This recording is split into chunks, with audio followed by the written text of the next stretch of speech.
미국 동부의 한명문 예술고등학교. 가을 단풍이 교정을 물들이는 10월의 어느 오후, 박민서는 새로 배정받은 사물함 앞에서 한참을 서 있었습니다. 17살의 그 소녀는 한국에서 온 지 겨우 2달밖에 되지 않았는데 아직도 이곳의 모든 것이 낯설기만 했어요. 복도를 지나가는 학생들의 시선이 따가웠습니다. 그들은 민서를 보며 수군거렸고 때로는 대놓고 웃기도 했죠. 저기 또 새로운 애 있어. 아시아에. 한국에서 왔다던데. K-팝 좋아하나? 방탄소년단. 백인 학생들이 민서 앞에서 과장된 몸짓으로 춤을 추며 웃어댔어요. 민서는 영어가 서툴렀기 때문에 대답하고 싶어도 적절한 단어가 떠오르지 않았습니다. 그저 고개를 숙이고 교실로 향할 뿐이었죠. 수업 시간에도 마찬가지였습니다. 선생님이 질문을 던져도 민서는 손을 들지 않았고 조별 활동에서도 구석진 자리에서 조용히 있기만 했어요. 민서, 너는 왜 항상 조용하니? 의견이 없어? 담임 선생님 미스터 존슨이 물었지만 민서는 그저 어색하게 미소만 지었습니다. 그날 오후 체육 시간, 팀을 나누는데 민서는 가장 마지막에 선택되었어요. 아무도 민서와 한 팀이 되고 싶어 하지 않았거든요. 쟤랑 같은 팀 하기 싫어.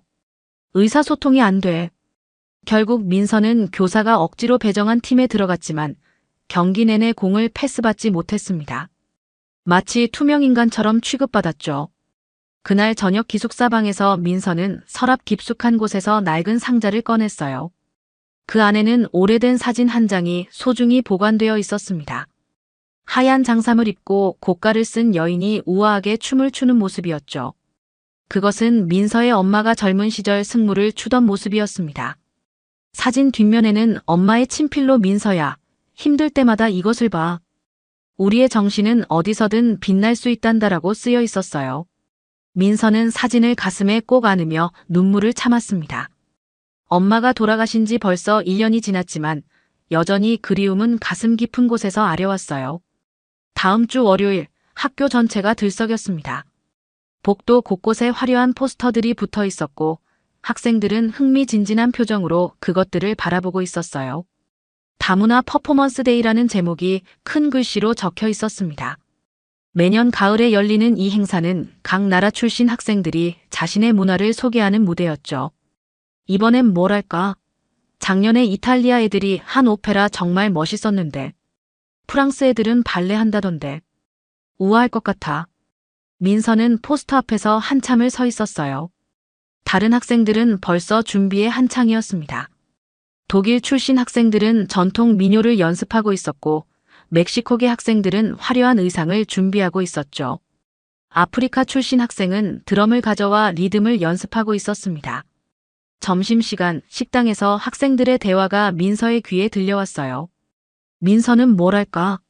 한국에. 글쎄, K-팝? 아니면 태권도? 하긴 한국엔 그것밖에 없잖아. 학생들은 키득거리며 웃었고 민서는 귀가 따가웠습니다. 그들의 시선이 민서에게 집중되는 것을 느꼈지만 여전히 아무 말도 하지 않았어요. 대신 조용히 자리에서 일어나 도서관으로 향했습니다. 도서관에서 민서는 책상 위에 놓인 작은 노트를 펼쳤어요. 표지에는 승무라는 글씨가 단정하게 쓰여 있었습니다. 엄마가 살아계실 때 직접 써준 승무의 동작과 의미가 빼곡히 적혀 있었죠. 승무는 단순한 춤이 아니다. 그것은 하늘 달래고 정신을 맑게 하며 새로운 희망을 품는 우리 민족의 마음이다. 그날 오후 체육관에서는 각국 학생들의 연습이 한창이었어요. 이탈리아 학생들은 아름다운 하모니를 들려주었고 인도 학생은 형형색색의 사리를 입고 전통 무용을 연습했습니다. 러시아 학생들은 발레 동작을 선보였고 브라질 학생은 삼바 리듬에 맞춰 몸을 흔들었죠. 민서도 뭔가 준비해야 하는 거 아니야? 저 같은 반 친구 제시카가 다가와 물었어요. 하지만 민서는 고개만 살짝 흔들었습니다. 괜찮아요. 저는 그냥 볼게요. 제시카는 어깨를 으쓱했어요. 뭐, 내가 원한다면. 근데 한국 문화도 분명 멋진 게 있을 텐데. 연습이 끝나고 학생들이 하나둘 체육관을 나갈 때 민서는 홀로 무대 위에 남아 있었습니다. 텅 빈 체육관에서 민서는 조용히 눈을 감았어요. 엄마의 목소리가 귓가에 맴돌았습니다. 민서야, 승무는 화려하지 않아도 돼. 마음이 진실하면 그것만으로도 충분하단다. 그날 밤 기숙사에서 민서는 오래도록 잠들지 못했어요.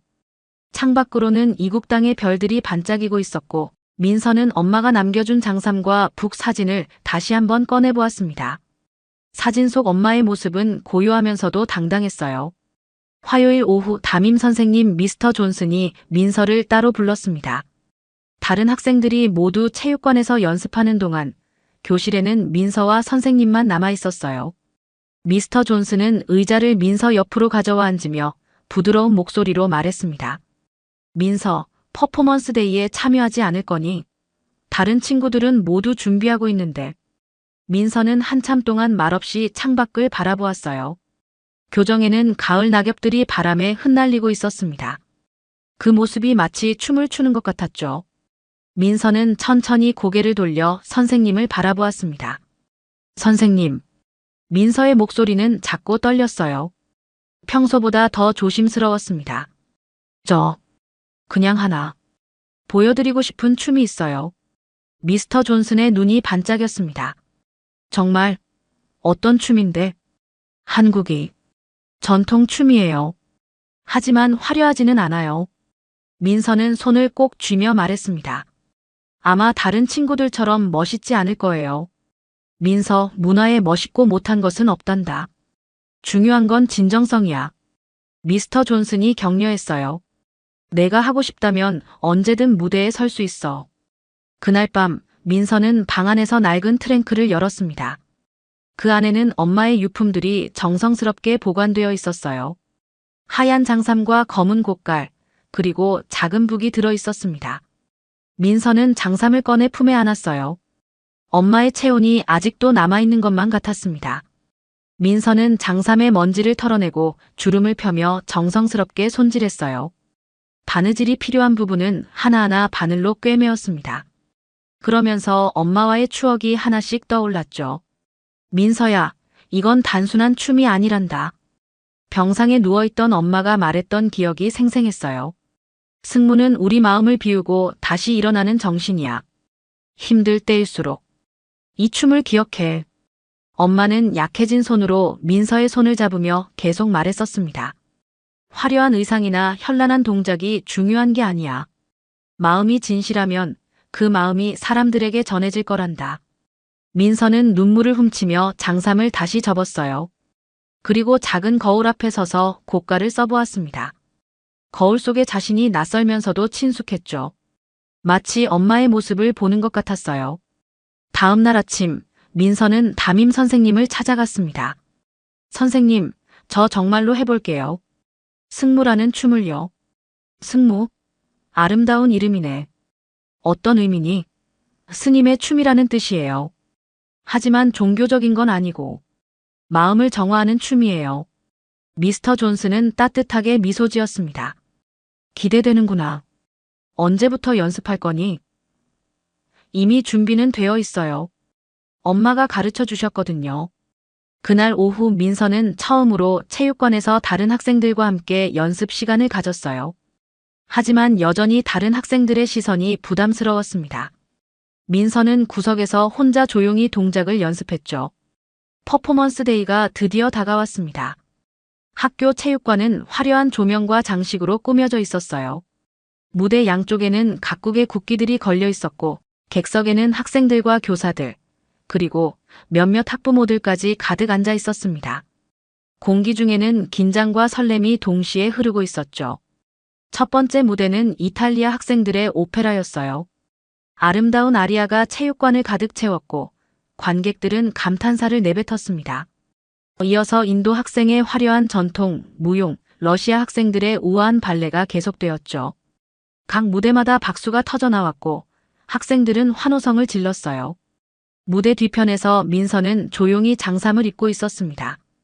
하얀 천이 몸을 감쌀 때마다 마음이 차분해졌어요.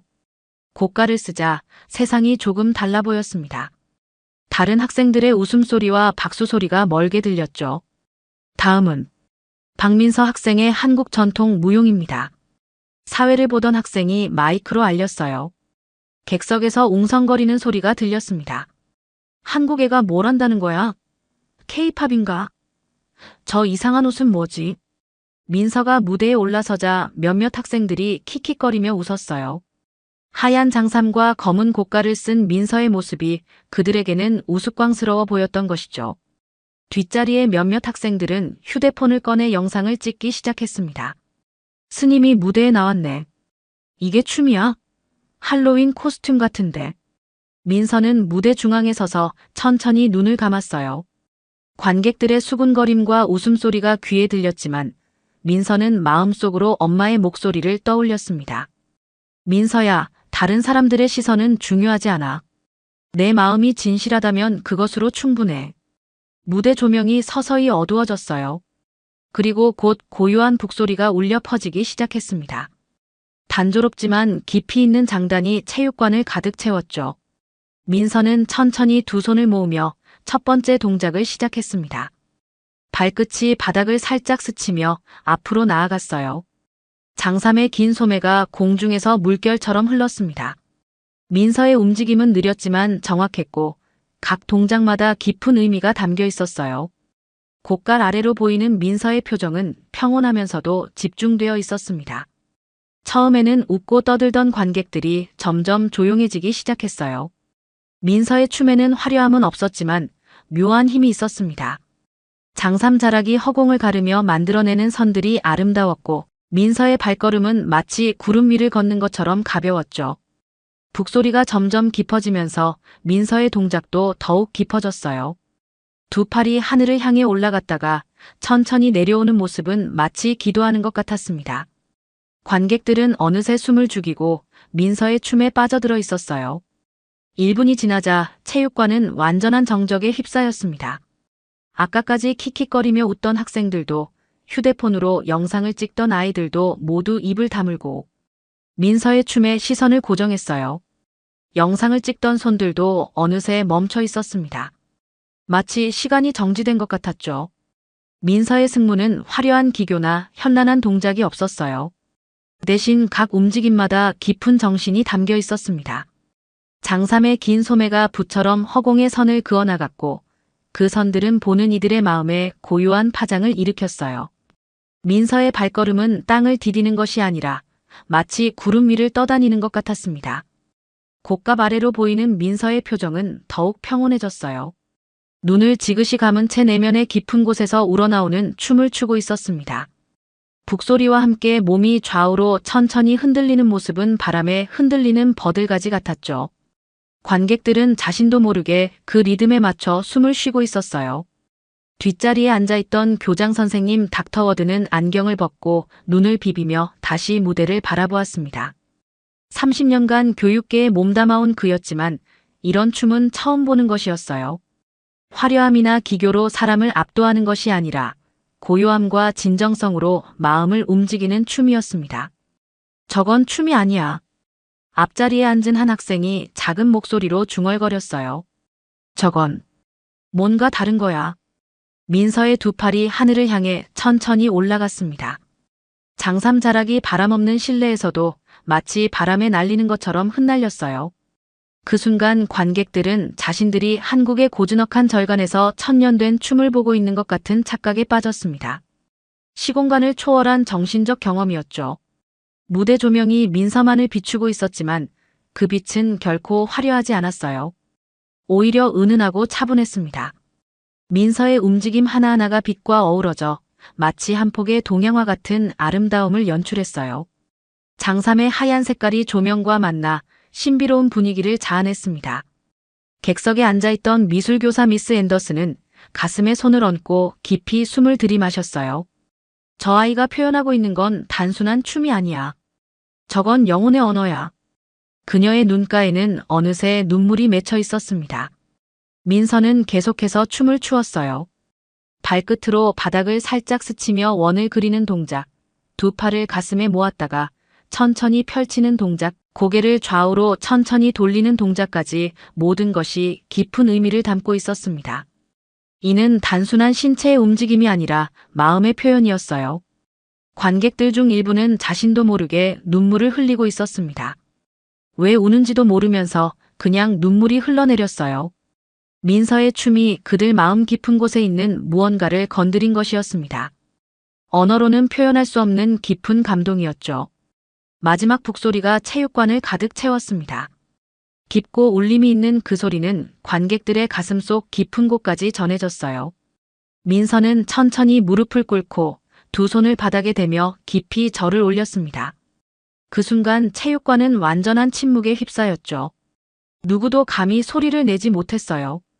몇 초의 정적이 흐른 후 교장 선생님 닥터 워드가 천천히 일어났습니다. 그의 손이 천천히 모아지더니 박수를 치기 시작했어요. 처음에는 혼자였지만 곧 다른 교수진들도 하나둘씩 일어나며 박수에 동참했습니다. 그 박수는 격렬하지 않았어요. 대신 깊은 존경과 감동이 담긴 진심 어린 박수였습니다. 오 마이 갓. 평소 민서를 놀리던 학생 중 하나인 브래드가 작은 목소리로 중얼거렸어요. 저게 정말 춤이야? 완전히 다른 세상 같았어. 곧 전체 관객석이 기립박수로 가득 찼습니다. 학생들도 교사들도 학부모들도 모두 일어서서 박수를 보냈어요. 그들의 얼굴에는 놀라움과 감동이 뒤섞여 있었습니다. 많은 이들의 눈가에는 눈물이 맺혀 있었죠. 그건 춤이 아니라 영혼이었어. 평소 민서와 친하지 않던 제시카가 친구에게 속삭였어요. 내가 뭘 본 거지? 완전히 다른 차원의 예술이었어. 무대에서 민서는 여전히 절을 올린 자세로 있었어요. 박수 소리가 귀에 들렸지만 마치 먼 곳에서 들려오는 것 같았습니다. 민서의 마음은 아직도 춤 속에 머물러 있었거든요. 엄마와 함께 춤추고 있는 것 같은 느낌이었어요. 이게 한국이야. 한국계 미국인 교사인 미스터 김이 옆에 앉은 동료에게 말했습니다. 화려하지 않지만 절대 무너지지 않는 정신이야. 고요하지만 강한 힘이 있어. 미술교사 미스 앤더슨은 손수건으로 눈물을 닦으며 말했어요. 30년간 예술을 가르쳐왔지만 저런 순수한 예술로는 처음 봐. 저 아이는 기교가 아니라 마음으로 춤춘 거야. 박수가 계속되는 가운데 민서는 천천히 고개를 들었어요. 관객들의 박수와 감동 어린 표정이 눈에 들어왔습니다. 아까까지 자신을 비웃던 학생들도 지금은 진심 어린 박수를 보내고 있었어요. 민서의 마음에 따뜻한 무언가가 차올랐습니다. 담임 선생님 미스터 존슨이 무대로 올라와 민서의 어깨에 손을 올렸어요. 민서, 정말 아름다웠어. 이런 깊이 있는 공연을 본 적이 없어. 관객석에서는 여전히 박수가 이어지고 있었습니다. 몇몇 학부모들은 눈물을 훔치고 있었고 학생들은 서로를 바라보며 방금 본 것에 대해 속삭이고 있었어요. 저건 그냥 춤이 아니었어. 완전히 다른 거였어. 한국 문화가 이렇게 깊은 줄 몰랐어. 민서를 완전히 다시 보게 됐어. 평소 민서를 무시하던 학생들의 시선이 완전히 바뀌었어요. 이제 그들은 민서를 단순한 조용한 동양아이가 아니라 깊은 예술혼을 가진 특별한 존재로 바라보고 있었습니다. 민서는 천천히 일어나 관객들을 바라보았어요. 그리고 작지만 진심 어린 미소를 지었습니다. 그 미소에는 감사함과 안도감, 그리고 자신감이 함께 담겨 있었어요. 마침내 민서는 자신의 목소리를 찾은 것 같았습니다. 퍼포먼스 데이가 끝난 후 민서의 일상은 완전히 달라졌습니다. 다음 날 아침 학교에 도착하자마자 여러 학생들이 민서에게 다가왔어요. 평소 말 한마디 걸지 않던 아이들이 진심 어린 칭찬을 건넸습니다. 민서, 어제 정말 대단했어. 완전히 감동받았어. 그 춤 이름이 뭐라고 했지? 승무? 한국 문화에 대해 더 알고 싶어졌어. 하지만 가장 놀라운 변화는 소셜미디어에서 일어났어요. 누군가 몰래 찍은 민서의 승무 영상이 인스타그램과 틱톡에 올라가기 시작한 것이었습니다.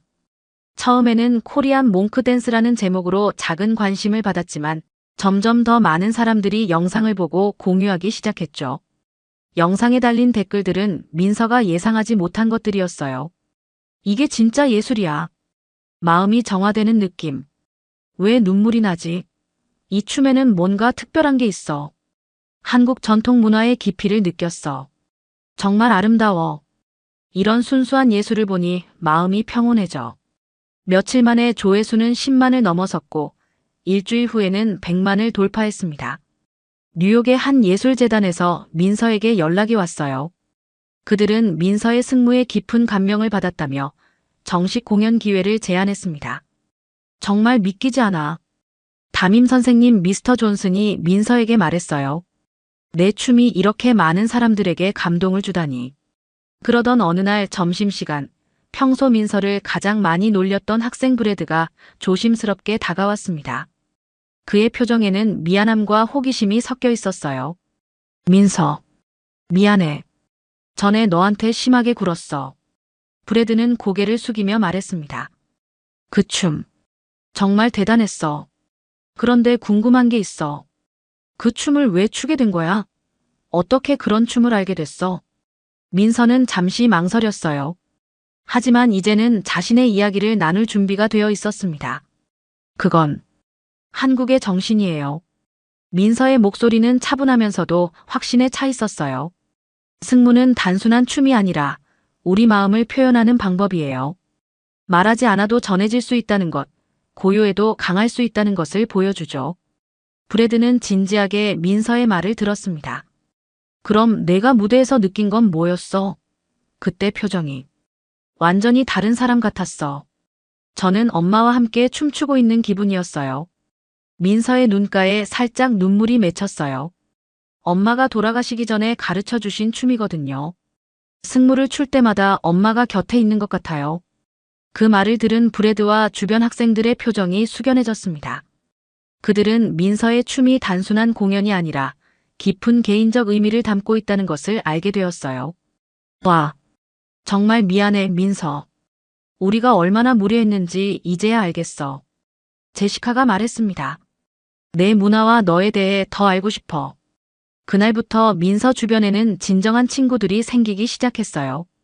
그들은 민서의 조용함을 이상하게 여기지 않았고 오히려 그 고요함 속에 담긴 깊이를 존중했습니다.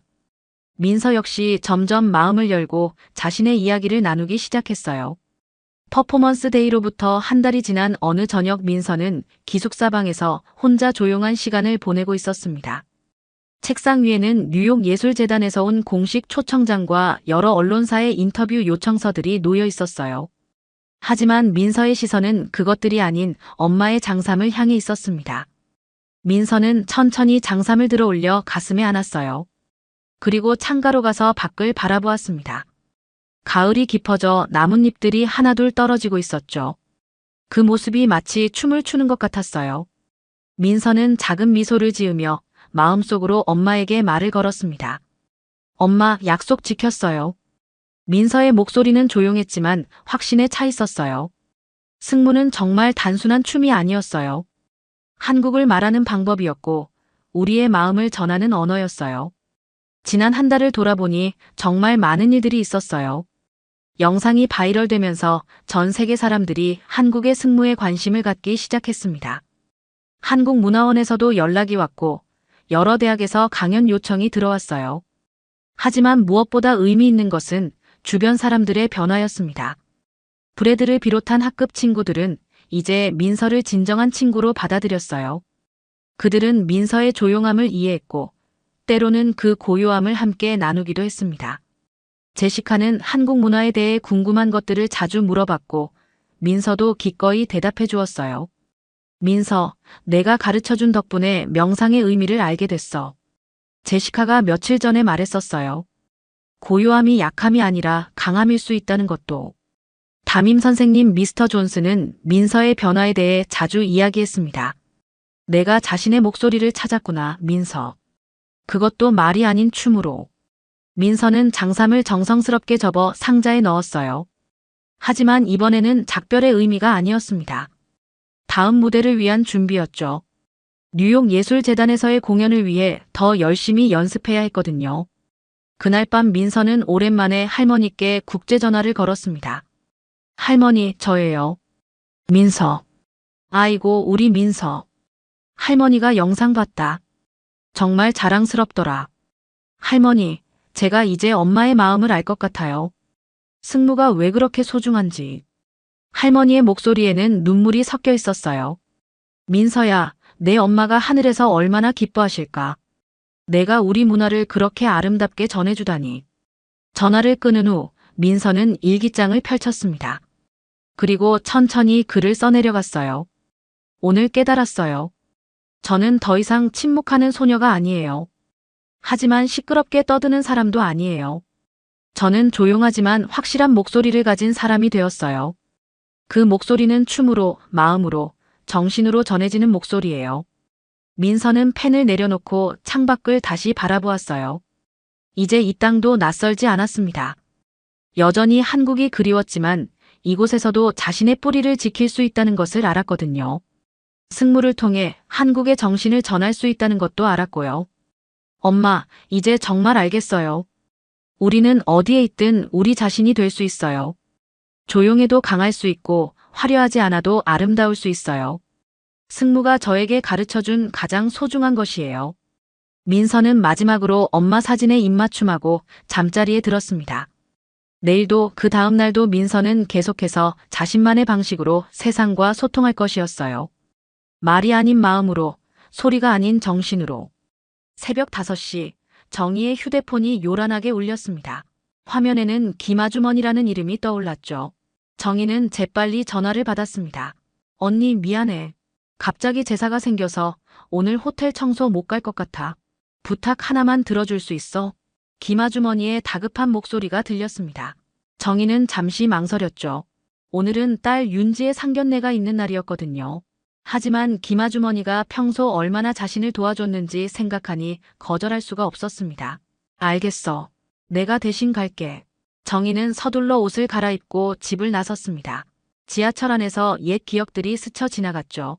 10년 전까지만 해도 이 호텔에서 하우스키핑 매니저로 일했던 때가 있었거든요. 그때는 직원들을 교육하고 청소 매뉴얼을 만드는 일을 했었습니다. 호텔에 도착한 정희는 익숙한 손놀림으로 청소 도구를 챙겼습니다. 화장실 타일 하나하나를 닦아내면서 예전의 감각이 되살아났죠. 거울을 닦을 때는 특히 신경을 썼습니다. 손님들이 가장 자주 보는 곳이니까요. 역시 언니 솜씨는 달라. 지나가던 다른 청소 직원이 엄지를 치켜 세웠습니다. 정희는 미소를 지으며 고개를 끄덕였죠.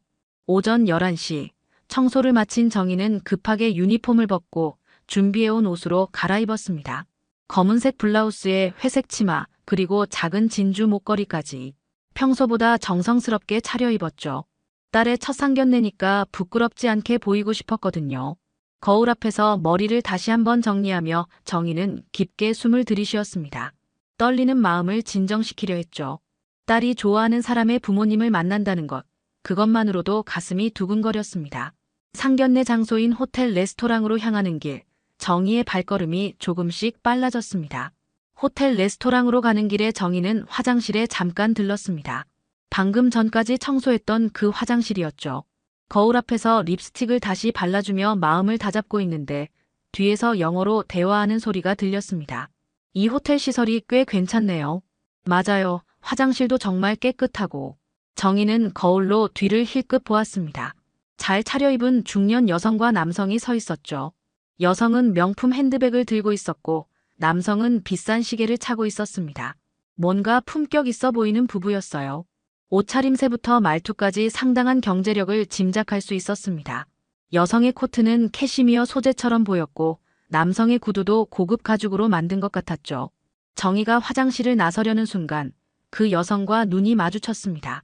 여성은 잠깐 정희를 위아래로 훑어보더니 남편에게 작은 목소리로 뭔가 말했죠. 정희는 그냥 고개를 살짝 숙이고 화장실을 나왔습니다. 뭔가 불편한 기분이 들었지만 별로 신경 쓰지 않으려 했어요. 오늘은 딸의 중요한 날이니까 기분 좋게 지내고 싶었거든요. 레스토랑에 도착하니 윤지가 이미 와 있었습니다. 딸은 연두색 원피스를 입고 있었는데 정말 예뻐 보였어요. 긴장한 듯 손을 만지작거리고 있는 모습이 어린 시절과 똑같았죠. 시험 보는 날 아침에도 이렇게 손을 비비곤 했거든요. 윤지 옆에는 키가 큰 남자가 앉아 있었습니다. 바로 예비사위 현우였어요. 엄마. 윤지가 반갑게 일어서서 정희를 맞았습니다. 현우도 정중하게 인사를 했죠. 어머님, 안녕하세요. 응, 반가워요. 현우 씨. 정희는 따뜻하게 미소를 지었습니다. 현우는 생각보다 예의 바른 것 같았어요. 키도 크고 인상도 나쁘지 않았죠. 딸이 왜 이 남자를 좋아하는지 알 것 같았습니다. 차분한 목소리도 신뢰감을 주는 편이었어요. 그런데 잠시 후 현우의 부모님이 나타났을 때 정희는 깜짝 놀랐어요. 방금 전 화장실에서 만났던 그 부부였거든요. 세상에 이런 우연이 있을 수 있나 싶었죠. 운명이라는 게 정말 있는 건가 하는 생각도 들었어요. 아, 안녕하세요. 저는 현우 어머니 마유라입니다. 여성이 유창한 한국어로 자기소개를 했습니다. 정희는 당황했지만 정중하게 인사를 받았죠. 안녕하세요. 윤지 어머니 정희입니다. 저는 박민수라고 합니다. 남편도 정중하게 인사를 건넸어요. 하지만 마유라는 정희를 다시 한번 보더니 남편 민수와 의미심장한 눈빛을 주고받았습니다. 그리고 현우에게 영어로 속삭였어요. 아까 화장실에서 청소하던 사람이네. 현우가 고개를 끄덕이며 대답했습니다. 정말요? 그 사람이 예비 장모님이라고요? 윤지는 그 말을 모두 알아들었지만 애써 모른 척했습니다. 얼굴이 순간 굳어졌지만 꼭 참았죠. 손끝이 미세하게 떨리고 있었어요. 정희는 영어를 정확히 알아듣지는 못했지만 그들의 차가운 시선과 미묘한 표정 변화로 충분히 눈치챌 수 있었습니다. 무언가 자신을 깔보는 듯한 분위기였어요. 하지만 정희는 침착하게 자리에 앉으며 정중한 태도를 유지했습니다. 마음속으로는 이상한 예감이 들었지만 딸을 위해 참기로 했죠. 메뉴를 보며 음식을 주문하는 동안에도 마유라와 민수의 영어 대화는 계속됐습니다. 정희는 모르는 척했지만 윤지의 표정이 점점 어두워지는 게 보였어요. 음식이 나오기 전에 서로 좀 더 알아보는 시간을 가져볼까요? 마유라가 밝게 말했습니다. 하지만 눈빛은 전혀 따뜻하지 않았죠. 정희 씨는 어떤 일을 하세요? 지금은 집에서 쉬고 있어요. 예전에는 호텔에서 일했었죠. 정희가 솔직하게 대답했습니다. 마유라는 민수를 힐끗 보더니 다시 영어로 속삭였어요. 봐, 내가 뭘 했어. 호텔 청소부였다니까. 민수도 고개를 끄덕이며 대답했습니다. 우리 아들이 이런 집안과 결혼하면 안 되는데. 현우는 부모의 말에 동조하듯 윤지를 쳐다보며 말했습니다. 윤지 씨, 사실 저희 부모님께서 이번 결혼에 대해 많이 고민하고 계세요. 무슨 말씀이세요? 윤지가 당황하며 물었습니다.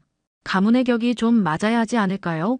제 아버지는 대기업 임원이시고 어머니는 해외에서 교육을 받으셨거든요. 현우의 말에 정희는 가슴이 뜨끔했습니다. 하지만 표정은 변하지 않았어요. 마유라가 다시 영어로 말했습니다. 이런 사람들과 사돈이 되면 우리 체면이 말이 안 돼. 맞아. 주변에서 뭐라고 하겠어. 민수도 맞장구를 쳤죠. 윤지의 눈가가 빨갛게 달아오르기 시작했습니다. 더 이상 참을 수 없다는 표정이었어요. 현우 씨 부모님께서는 저희를 어떻게 생각하고 계신지 직접 말씀해 주실 수 있나요? 윤지가 떨리는 목소리로 물었습니다. 마유라는 당황한 기색을 보이더니 어색하게 웃었어요. 아니에요. 그런 게 아니라. 아니, 영어로 하신 말씀 다 들었거든요. 윤지의 목소리가 조금씩 높아졌습니다. 저희 엄마가 청소 일을 하셨다고 무시하시는 거죠? 분위기가 급격히 차가워졌습니다. 현우는 당황하며 윤지를 말렸어요. 윤지야, 진정해. 오해가 있는 것 같은데. 오해가 아니에요. 분명히 들었어요. 윤지의 눈에 눈물이 맺히기 시작했습니다. 정희는 딸의 손을 잡으며 조용히 말했어요. 윤지야, 괜찮아. 하지만 윤지는 고개를 저었습니다. 괜찮지 않아요, 엄마. 이 사람들이 우리를 어떻게 생각하는지 이제 알겠어요. 마유라는 겉으로는 사과하는 척했지만 여전히 거만한 태도를 숨기지 못했습니다. 정말 죄송해요. 그런 뜻이 아니었는데. 그런 뜻이 맞잖아요. 윤지가 단호하게 말했습니다. 정희는 딸의 상처받은 마음이 느껴져서 가슴이 아팠어요. 하지만 여전히 침착함을 유지하려 노력했습니다. 이런 상황에서라도 품위를 잃고 싶지 않았거든요. 현우는 계속해서 애매한 태도를 보였습니다. 부모를 감싸면서도 윤지를 달래려 했죠. 하지만 그 모습이 더욱 비겁해 보였어요. 정희는 이 남자가 정말 딸에게 맞는 사람인지 의심스러워졌습니다. 레스토랑 안의 분위기는 점점 더 차가워졌습니다. 다른 테이블의 손님들도 이쪽을 힐끗힐끗 보기 시작했어요. 윤지의 목소리가 조금씩 커지고 있었거든요. 현우 씨, 정말 솔직하게 말해주세요. 당신도 저희 가족을 무시하고 있는 거죠? 윤지가 떨리는 목소리로 물었습니다. 현우는 잠시 머뭇거리다가 대답했어요. 그런 게 아니라 다만 현실적으로 생각해봐야 하지 않을까? 현실적이라는 게 뭐예요? 사회적 지위나 경제력 같은 것들 말이야.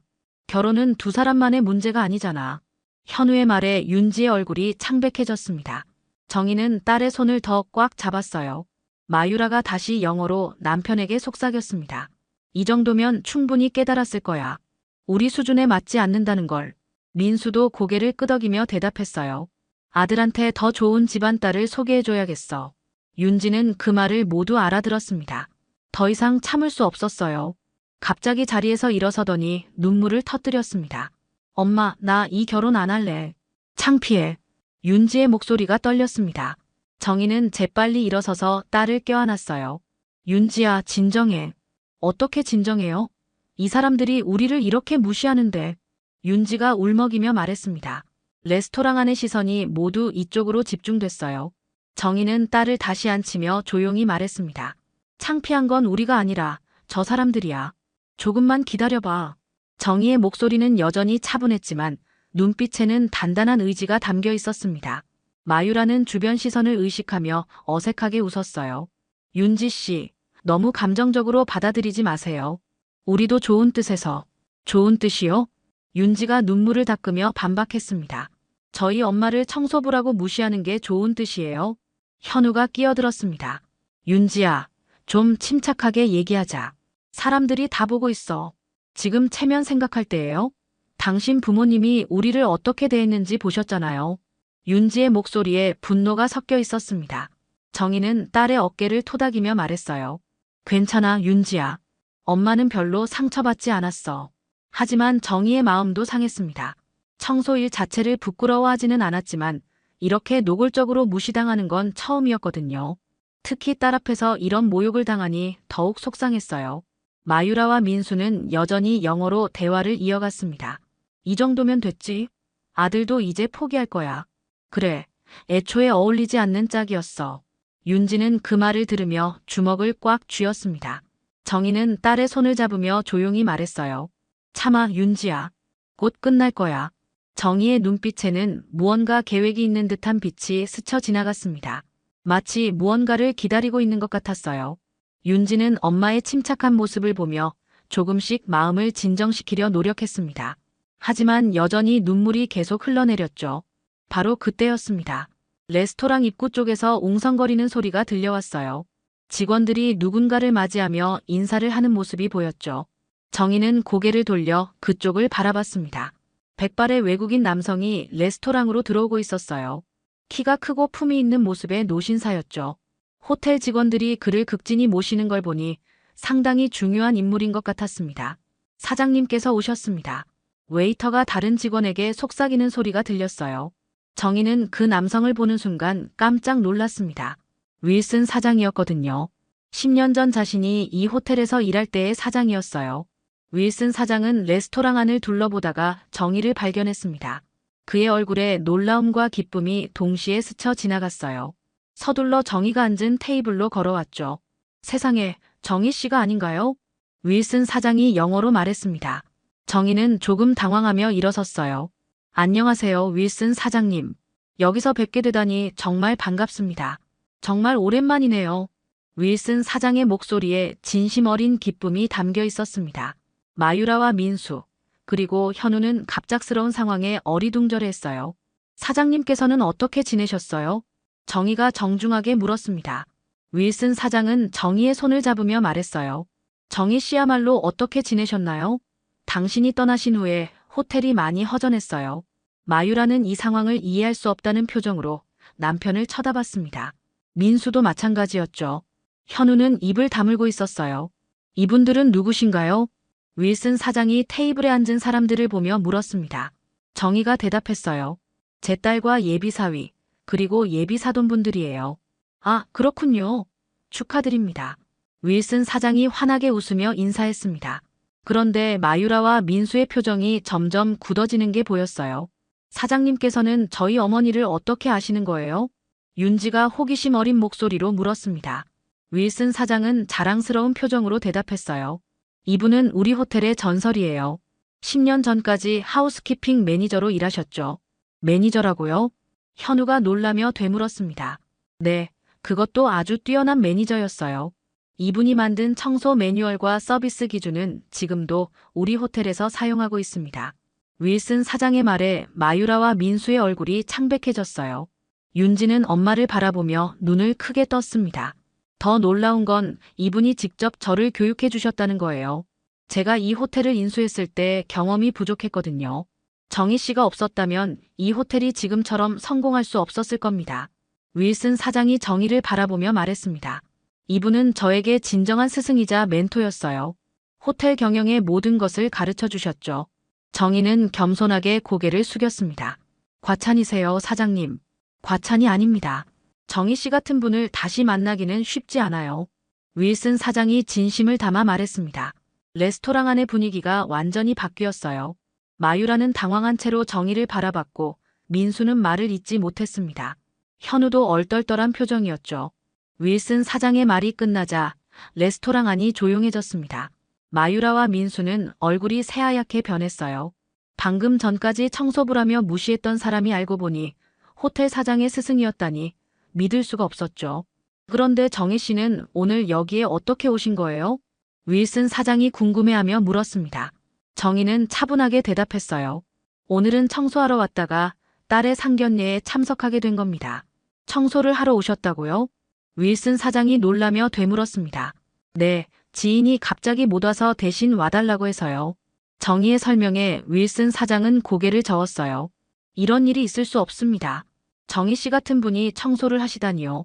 윌슨 사장이 주변 직원을 불렀습니다. 매니저를 좀 불러주세요. 잠시 후 호텔 매니저가 황급히 나타났어요. 정희 씨를 아시나요? 물론입니다, 사장님. 저희 호텔의 전설적인 분이시죠. 매니저가 정희에게 깍듯이 인사했습니다. 그런데 오늘 이분이 청소 일을 하셨다고 합니다. 그럴 리가요. 저희가 그런 일을 부탁드릴 수 없는 분인데. 매니저가 당황하며 말했어요. 윌슨 사장이 정희를 바라보며 말했습니다. 정희 씨, 혹시 돈이 필요하시면 언제든 말씀해 주세요. 저희 호텔로 돌아오시는 것도 환영입니다. 마유라는 이 상황을 지켜보며 점점 더 당황했어요. 방금 전까지 자신들이 얼마나 무례하게 굴었는지 깨닫기 시작했거든요. 사장님께서는 정말로 저희 어머니를 그렇게 높이 평가하시는 건가요? 윤지가 아직도 믿기지 않는다는 표정으로 물었습니다. 물론이죠. 이분만큼 완벽한 서비스 매니저는 본 적이 없어요. 손님들도 정희 씨를 만나면 모두 감탄했죠. 윌슨 사장이 자랑스럽게 말했습니다. 정희 씨가 교육한 직원들은 지금도 업계 최고로 인정받고 있어요. 이분의 철학과 노하우가 이 호텔을 만든 거나 다름없습니다. 현우는 입을 다물고 있었어요. 방금 전까지 윤지의 어머니를 무시했던 자신의 행동이 부끄러웠죠. 마유라가 떨리는 목소리로 말했습니다. 정말 몰라 뵀습니다. 죄송합니다. 마유라는 자리에서 일어나 정희에게 깊숙이 고개를 숙였어요. 민수도 마찬가지로 사과했습니다. 저희가 너무 무례했습니다. 진심으로 사과드립니다. 현우도 어쩔 수 없이 고개를 숙였죠. 어머님, 정말 죄송합니다. 제가 너무 성급하게 판단했습니다. 하지만 윤지는 차가운 표정으로 그들을 바라봤어요. 지금 사과하시는 거예요? 저희 엄마가 호텔 매니저였다는 걸 알았으니까 태도가 바뀌는 건가요? 윤지의 목소리에는 실망과 분노가 섞여 있었습니다. 당신들이 무시한 건 우리 엄마의 직업만이 아니었어요. 저도였어요. 우리 가족 전체를 깔본 거잖아요. 마유라는 할 말을 찾지 못했어요. 윤지의 말이 맞았거든요. 사람을 겉모습으로만 판단하시는 거네요. 진짜 중요한 건 그 사람의 인품이고 마음인데 말이에요. 윤지가 서럽게 말했습니다. 정희는 딸의 손을 잡으며 조용히 지켜봤어요. 딸이 이렇게 당당하게 자신의 생각을 말하는 모습이 자랑스러웠습니다. 윌슨 사장도 상황을 파악하며 안타까운 표정을 지었어요. 분명히 정희와 윤지가 모욕을 당했다는 걸 알 수 있었거든요. 윌슨 사장이 상황을 파악하고 조심스럽게 말했습니다. 혹시 제가 방해가 된다면 자리를 피하겠습니다. 정희가 고개를 저었어요. 괜찮습니다, 사장님. 오히려 좋은 시기에 오셨어요. 윤지는 자리에서 천천히 일어났습니다. 눈물은 이미 그쳤고 대신 단호한 표정이 자리 잡고 있었어요. 현우 씨, 그리고 부모님께 말씀드리고 싶은 게 있어요. 윤지의 목소리는 떨리지 않았습니다. 오히려 또렷하고 분명했죠. 저는 오늘 여러분의 진짜 모습을 봤어요. 사람을 직업으로 판단하고 경제력으로 서열을 매기고 남 앞에서 당당하게 무시하는 모습을요. 마유라가 다급하게 끼어들었습니다. 윤지 씨, 정말 오해예요. 저희가 그런 뜻이 아니었어요. 오해가 아니에요. 분명히 들었거든요. 저희 엄마를 청소부라고 하시면서 사돈이 될 수 없다고 하신 거. 윤지가 냉정하게 말했습니다. 민수는 당황하며 변명했어요. 그건 잠깐의 실수였어요. 실수라고요? 제가 영어를 못 알아들을 거라고 생각하셨나 봐요. 윤지가 쓸쓸하게 웃었습니다. 저는 미국에서 3년을 공부했어요. 여러분이 하신 말씀 한마디도 놓치지 않았어요. 현우는 땀을 흘리며 윤지를 달랬습니다. 윤지야, 부모님이 사과하셨잖아. 이제 그만. 그만이라고요? 윤지가 현우를 똑바로 바라봤습니다. 당신은 어떤가요? 부모님이 저희를 무시할 때 말리지도 않았잖아요. 오히려 동조했어요. 나는 당신도 저희를 무시하고 있었던 거예요. 솔직하게 인정하세요.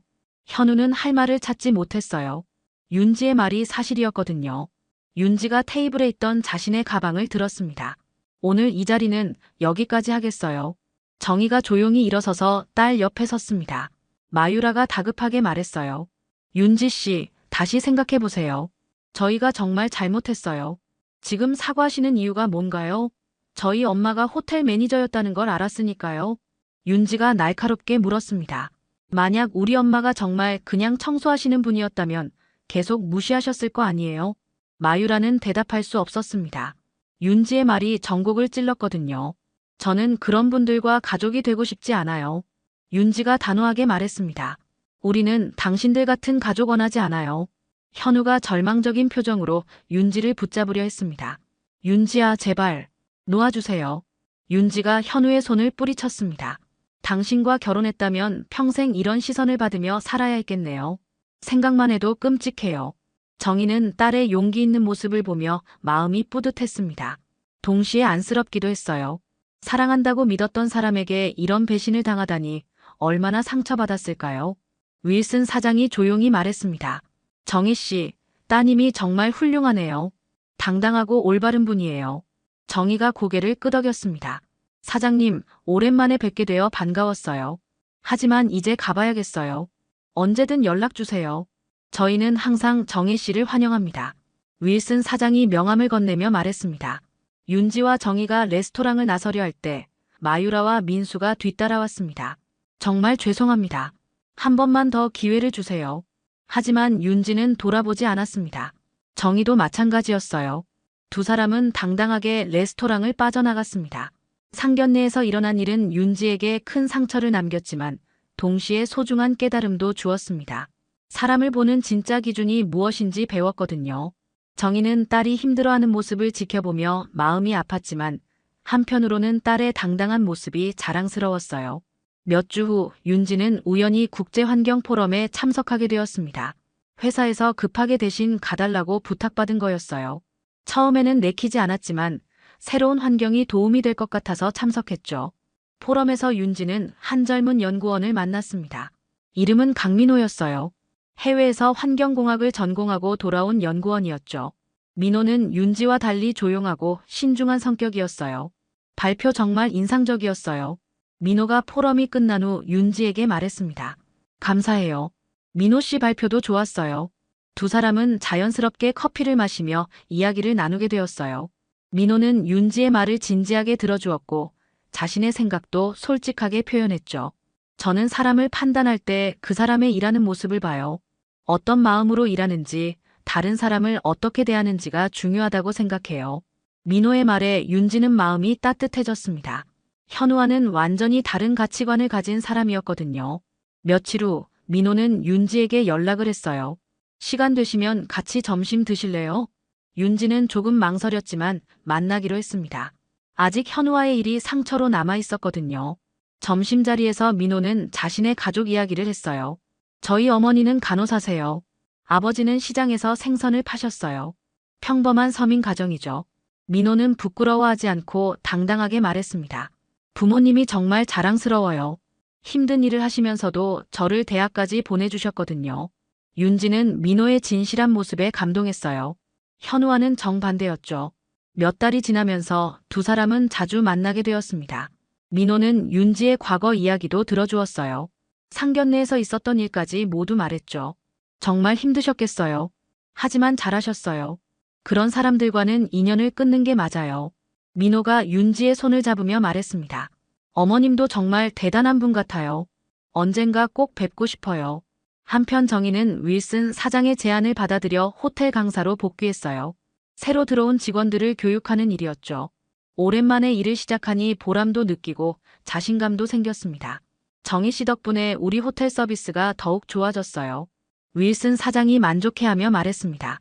정희도 일하는 즐거움을 다시 느끼고 있었어요. 어느 토요일 오후 윤지가 민호를 집으로 데려왔습니다. 엄마, 소개할 사람이 있어요.